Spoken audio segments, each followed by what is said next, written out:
I wanted to ask about just a question about related to foreign policy.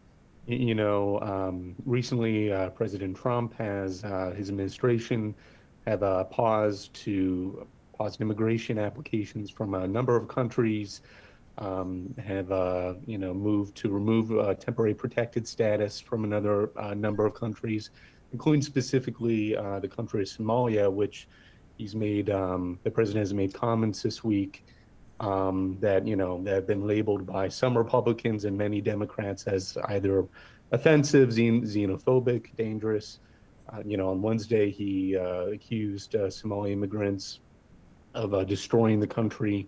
I was wondering, what do you make of President Trump's rhetoric this week, and also do you support or disapprove of his moves regarding suspending immigration applications and removing temporary protected status to a number of countries? Yeah, President Trump's comments this week were hateful, were offensive, and were certainly not presidential.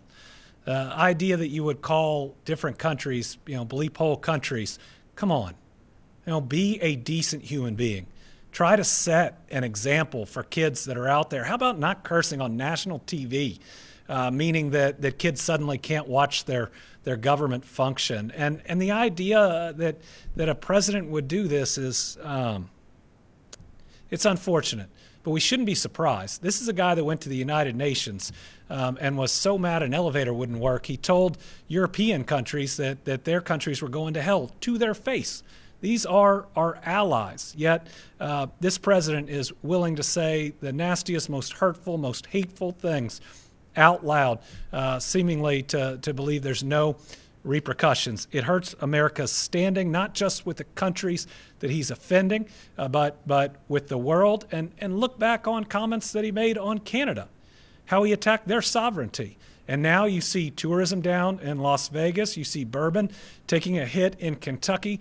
How a president acts has repercussions on foreign policy and on our domestic economy, which he's already hurting enough with tariffs and the big ugly bill.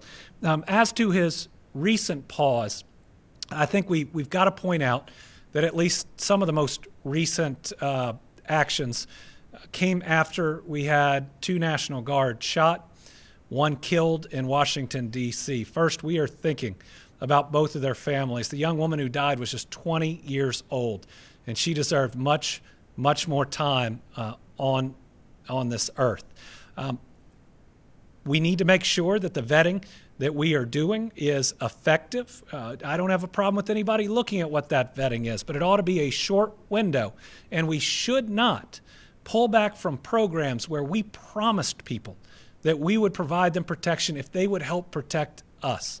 There were a lot of Afghans that protected our troops, that helped our troops when we were in that country for a long period of time, and they were made promises.